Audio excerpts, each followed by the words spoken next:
For me, how many of you guys have actually taken a psychology class? That's good. Yeah, Mr. Hall. That's what I'm about to get into right now. How many of you have ever attended Homestead Senior High School? Know who Mr. Hall is? Mr. Hall's the best. Everyone loves Mr. Hall. Still to this day my favorite teacher. Now, I had Mr. Hall, my 12th grade year, my senior year. I had him for AP Psychology. And one of the actual lectures that we had when we weren't screwing around or having a good time, he stood at the front of the class and explained to us how just there's this like instinctual drive in us to just want to be negative towards ourselves, to just automatically put down compliments, or even if we have this sense of pride where we're just like, we seem like we love ourselves more than anybody else and we're just like, I'm the greatest, whatever. There's still underlying feelings that you're just not good enough, that lead to that ego boost where you think you are. One of the things Mr. Hall did was he went up to one of the prettiest girls in the class, and he goes up to her and he goes, you are a very pretty girl. And she just stood there and she said, oh, no. And he goes, see, that's exactly what I'm talking about. And a lot of times, people come up to us, they'll compliment us or something, and we may take it well on the outside sometimes, but on the inside we're just like, no, I don't believe that. Why should I believe that about myself? One of my biggest issues in my life has been the issue of self-worth, of whether I'm good enough, whether, I can reach this level that everyone else seems to be at. And even on the drums, like, I've been playing drums for 3.5 years, and if I ever mess up, I'm the only one that sits there and goes, dang, Ritz, you screwed up. Why? You've been doing this for 3.5 years. How can you screw this up? No one else tells me anything. No one else goes, Ritz, man, what happened to you? I'm the only one that does that. And so, as I've grown in my relationship with God, and as I've come closer to Him and come closer to His heart, and I see that, those feelings are misplaced and they're not honest and true, I begin to see just how dumb that is of me. Just sit there and go, man, I'm such a screw up. Like, even at home, like, if I misunderstand my mom or something, because I just make so many mistakes just all the time, and so I will beat myself up more than anybody else over what I do wrong. One of my issues was that growing up, I was that kid that nobody liked. I was like the outcast kid in the class, Nobody wanted to talk to me. I didn't have any friends until I got to high school.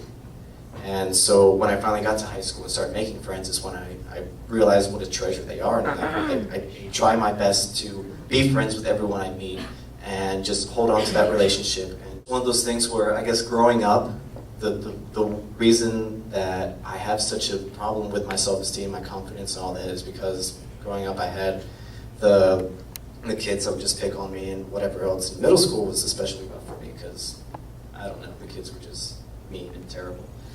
You know how kids are. You guys know how you are. Kid, middle schoolers.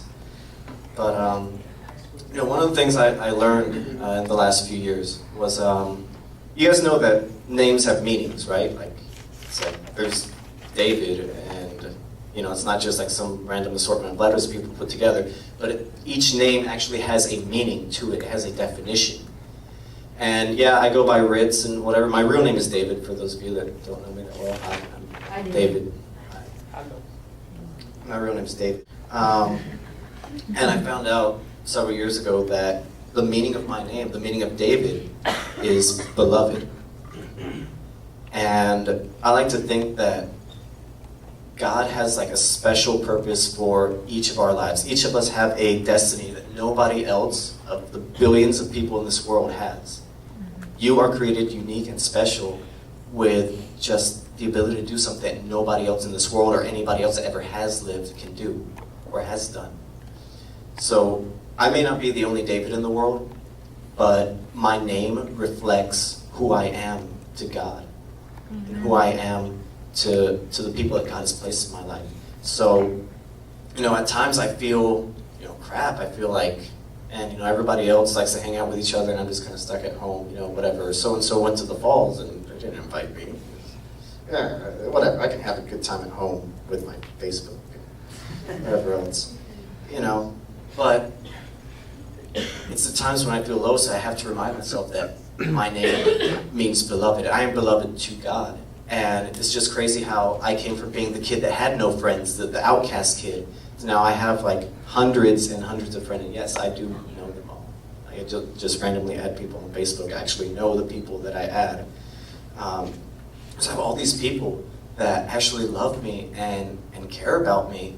And I guess sometimes that still just needs to sink into my mind.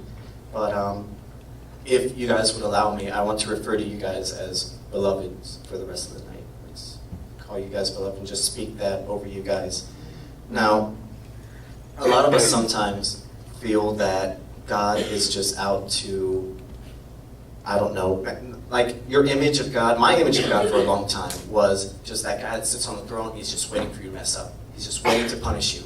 It's like, oh, you sinned, I'm going to send the flu your way. And so I thought that every time I had a cold or something, it was because I did something wrong. That was my image of God growing up. That was the way that I thought of God. And I realize now that's completely messed up view of God. That's completely opposite of who he is. I was looking through the Bible, I was looking through the concordance in the back while I was studying for this message. And I realized I came across the word punish or punishment. Either one of those two words together only appear 10 times in the Bible. Like in the whole Bible, in this whole big book right here, only 10 times this word punish or punishment or some form of that appear. Now, any form of the word love in the Bible appears over 100 times.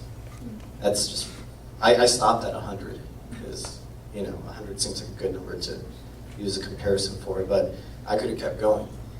So we see right there that God's nature isn't punishment, it's love. And the Bible even says that God is love. And a lot of us sometimes feel like we're not good enough for people, we're not good enough for ourselves, we're not good enough for our parents, we're not good enough for our friends, we're not good enough for whatever. That we just feel dejected and hurt. And even if people tell us that they love us, even if we have a boyfriend or a girlfriend, or even if we have just certain people in our lives that we think are going to help us out, to build us up and make us more secure in who we are, it turns out that those people are just like another step on the road. That we think that we're going to have that fulfillment if we have that, and then when we have it, we just need something else. Like, rich people get all their millions, but they still want other things, And we think, oh, if I have a car, like I'll be fulfilled. I can be able to go out with my friends and everything like that. But then having a car brings other responsibilities. You think, well, once I take care of those responsibilities, I'll be fine. And then other things come up, and it's just one big cycle that you're never going to stop. You're always going to need something or want something.